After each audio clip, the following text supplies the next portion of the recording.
বিসমিল্লাহির রহমানির রহিম। সম্মানিত দর্শক শ্রোতা, আসসালামু আলাইকুম।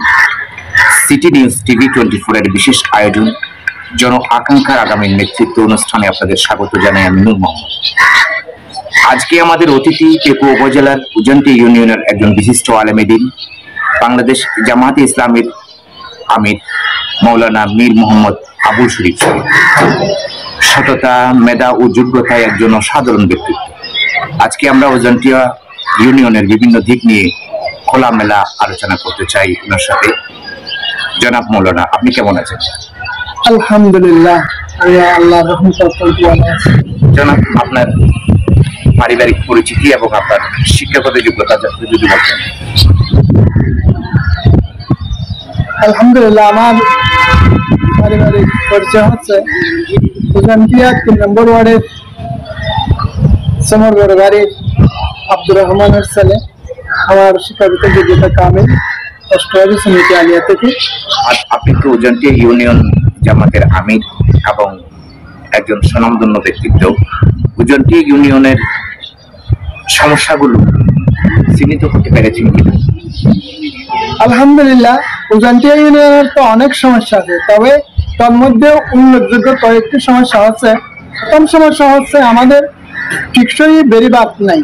2 নম্বর হচ্ছে নদীর বাঙ্গন। প্রথম আমি যদি চিন্তা করতে চাই, 1 নম্বর ওয়ার্ডে কবির মার্কেট থেকে যে গোসালপাড়ার পশ্চিম দিকে যে রোডটা গেছে, এটা কতটুকু চলেন হয়েছে, বাদ বাকিটুকু খুব দুর্বল অবস্থায়, অসহায় অবস্থায়। সাইক্লোন এরিয়া, যেহেতু সিঙ্গেল দিলে মানুষ তাড়াতাড়ি সাইক্লোন থেকে আশ্রয় কেন্দ্রে আসার জন্য অত্যন্ত বিপজ্জনক হয়ে পড়ে।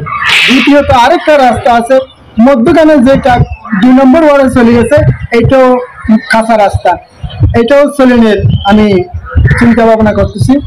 আর 2 নম্বর ওয়ার্ডে গিয়ে আমি দেখতেছি মরহুম করিমজান মিয়া চৌধুরীর বাড়ি থেকে সোজা ওই নয়াপাড়া, এই যে একটা কোনো সলিন বা ব্রিকের কোনো রাস্তা নাই, সোজা ওয়ার্ডার বেরিবান, এই মানুষ হাঁটা চলাফেরা করে।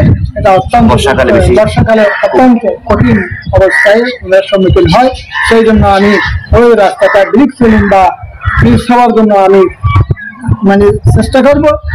এবং 3 নম্বরে এসে যে মেইন রোড থেকে এই যে সাপকালি কাঁচার যে রাস্তাটা আছে, এই রাস্তাটা বর্ষাকালে অত্যন্ত চলাচলের অনুপযোগী হয়ে পড়ে। এই 3 নম্বরে আর তেমন বিশেষ রাস্তার সমস্যা নেই, কিন্তু 4 নম্বরে এসে এই যে মধ্যম উজন্তিয়া স্কুল থেকে যে একটা পূর্ব দিকে রাস্তা চলে গেছে, এই রাস্তাটা অসম্পূর্ণ, কেন চলাফেরার সমস্যা আছে। আর তৃতীয়ত এই যে ফকিরপাড়া থেকে পূর্ব পাশের সামান্য পূর্ব উজন্তিয়া 8 নম্বরে এসে সিনিয়র মাদ্রাসায় যে রাস্তাটা আছে, যে আমি চিন্তা ভাবনা করে দেখেছি ও ছাত্রদের যাতায়াতে বর্ষাকালে আসার জন্য অত্যন্ত বিপজ্জনক এবং কঠিন হয়ে পড়ে। সেই জন্য আমি ওই রাস্তাটা বেশি দৃষ্টি আকর্ষণ করি। 3 নম্বরের 4th নম্বরে আমি যাই 5 নম্বরে। যেমন 5 নম্বরের মধ্যখানে একটা রুট হয়েছে, তবে ওই কঙ্কর দিয়ে ডালাইটা কিন্তু পিস হয় না, কিন্তু পিস হওয়ার কথা। যদি পিস না হয় তাহলে বর্ষার মৌসুমে কঙ্কর গুলো 2 সাইডে করে ওই রাস্তাটা আবার বিলীন হয়ে যাবে। এটা কিন্তু এই 5 নম্বর ওয়ার্ডের জনসংখ্যাও বেশি, কিন্তু এই রাস্তাটা অত্যন্ত গুরুত্বপূর্ণ। হাজার হাজার মানুষ ওই রাস্তা দিয়ে চলাফেরা করে। তারপর 6 নম্বরে আমি দেখতেছি এই যে রাস্তাঘাটের অবস্থা, এই যে আপনার সোনালী বাজারের পূর্ব দিকে আতরালিপাড়া হয়ে যে রাস্তাটা পূর্ব দিকে গেছে, এটা অসম্পূর্ণ। আর দক্ষিণ হচ্ছে লাম্বাখালী নাকি কি বলে, এটা এই 5 নম্বর ওয়ার্ড দক্ষিণ পাশে সোজা একটা কাঁচা রাস্তা, এটা দিয়ে অনেক লোকের চলাফেরা, কিন্তু এই রাস্তাটাও কাঁচা।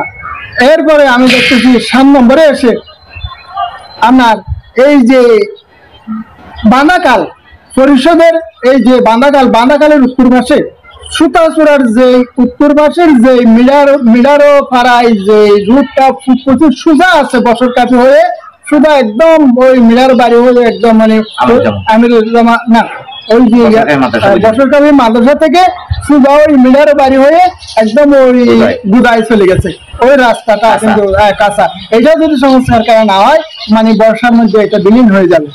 তাহলে আমি এরপর দেখতেছি যে এই যে 8 নম্বরে মনে আবারও এই কালবার থেকে শুরু করে একদম মোবাইল বাজার থেকে ওই যে আপনার এই চেকপাড়া পর্যন্ত এই রাস্তাটা অত্যন্ত নাজুক অবস্থায় বর্ষাকালে, কিন্তু এই সমস্ত অনেক লোকের চলাফেরা ওখানে, কিন্তু তারা বর্ষাকালে চলাফেরা করতে অনেক কষ্ট হয়। ইউনিয়নে অধিকাংশ মানুষ খেতে খাওয়া মানুষ এবং গরিবের সংখ্যা বেশি এবং বেকারত্বের সংখ্যাও বেশি। আমি দেখি সুদিন আসলে অনেকেই লবণের শ্বাস করে, কিন্তু বর্ষা আসলে তারা বেকারত্ব ভোগ করে। কিন্তু আমি দেখেছি এইগুলার বেকারত্ব যদি দূর করতে যাই, তাহলে আমরা আগামীতে এই লবণ চাষীদের কে বর্ষার মৌসুমে, আমি আপনার হয়তো জানা আছে এই বাংলাদেশের দক্ষিণ প্রান্তে সাতক্ষীরায় এই যে সামান্য এলাকায় বৈজ্ঞানিক পদ্ধতিতে তারা মৎস্য চাষ করে অনেক টাকা পয়সা অর্জন করে। আমরাও যদি আমাদের এলাকায় এই যে বৈজ্ঞানিক পদ্ধতিতে আমাদের মৎস্য চাষীদেরকে মানে এই সম্পৃক্ত করে আমরা প্রশিক্ষণ দিয়ে যদি বর্ষাতে আমরা এই মৎস্য চাষ মানে করতে পারি, তাহলে ইনশাআল্লাহ আমাদের এই সাধারণ বেকারত্বতা দূর হয়ে যাবে বলে লবণ চাষীদের আমি আশা করি। এবং শুধু তাই নয়, আমি এই লবণ চাষীদেরকে সাথে নিয়ে লবণ চাষী কল্যাণ সমিতি করে তাদের বেকারত্ব দূর করার জন্য আমি চেষ্টা করব, ইনশাআল্লাহ চেষ্টা করব। লবণ চাষীদের জীবন মান উন্নয়নের জন্য আপনি যে কথাটা বললেন যে বাংলাদেশের দক্ষিণ পশ্চিমাঞ্চলের সাতক্ষীরায় যে বৈজ্ঞানিক পদ্ধতিতে চাষাবাদ হয়, এই পদ্ধতিটি আপনি ইমপ্লিমেন্ট করবেন, তাই তো? ইনশাআল্লাহ। আর বিধবা ভাতা, বয়স্ক ভাতা নিয়ে ব্যাপক নিয়ম হয়েছে। আমার জরিপ মতে ভাতা লিস্টে নাম ওঠানোর জন্য টাকার বিনিময় করা হতো। এই ব্যাপারে আপনি কি মূল্যায়ন করেন? এই ব্যাপারে আমার কথা হচ্ছে, যারা অতীতে এরকম করেছে তারা তাদের নৈতিক চরিত্র বলতে তাদের নাই। কারণ আমি মনে করি তাদের কাছে অস্বীজ্ঞান অর্থাৎ বহির্জ্ঞান তাদের কাছে নাই। উজানটি ইউনিয়নের সর্বস্তরের জনগণকে আপনি কিছু বলতে চান কি? আমি ইনশাআল্লাহ উজানটিয়া ইউনিয়নকে সুন্দর করে ভালোভাবে নতুন ভাবে এই ইউনিয়নকে আমি গুছাতে চাই। কিভাবে? সর্বস্তরে জনগণকে নিয়ে, বিশেষ করে শিক্ষিত ব্যক্তিদেরকে সাথে নিয়ে আমি দল মত নির্বিশেষে এই উজানটিয়া ইউনিয়নকে সম্পূর্ণ নতুন ভাবে গুছাতে চাই। এখন বর্তমান সময়ে শিক্ষার মান কেমন বলে আপনি মনে করেন, এবং যদি খারাপ হয় সে মান উন্নয়নের জন্য কোনো চেষ্টা করবেন কিনা? আলহামদুলিল্লাহ, আমি দেখতেছি উজানটি ইউনিয়নের, আমি পুঙ্খানু দেখেছি উজানটি ইউনিয়নে মাত্র 7টা প্রাথমিক বিদ্যালয় আছে সরকারিভাবে, এবং 2টা ওয়ার্ডে নাই, 5 নম্বর এবং 8 নম্বর ওয়ার্ডে সরকারি প্রাথমিক বিদ্যালয় নেই। মাত্র একটা সিনিয়র মাদ্রাসা আছে, এটা 8 নম্বরে। একটা এমপিভুক্ত 3 নম্বর ওয়ার্ড আছে খান বাহাদুর চৌধুরী মাধ্যমিক। ওখানে তো যাতায়াতের অনেক সমস্যা, এপারে মানুষ যেতে পারে না।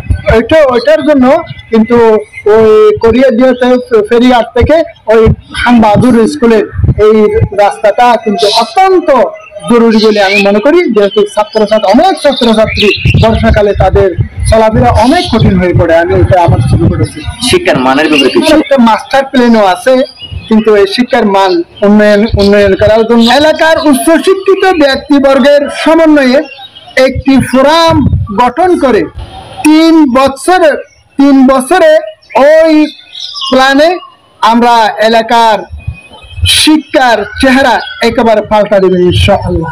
তার মানে আপনি বলতে চাচ্ছেন আপনার একটা মাস্টার প্ল্যান রয়েছে, যেটা 3 বছরের ব্যবধানে আপনি এলাকার শিক্ষার মান পাল্টে দেবেন। আশা করি তাই হবে ইনশাআল্লাহ। এ পর্যায়ে আমরা অনুষ্ঠানের শেষ পর্যায়ে চলে আসছি। সুপ্রিয় দর্শক শ্রোতা, সিটি নিউজ টিভি আজকের আয়োজন দেখার জন্য ধন্যবাদ জানিয়ে আজকের মতো বিদায় নিচ্ছি। দেখা হবে, কথা হবে আগামীর জন আকাঙ্ক্ষার নেতৃত্বের সাথে। সে পর্যন্ত সুখে থাকুন, নিরাপদ থাকুন। আল্লাহ হাফেজ।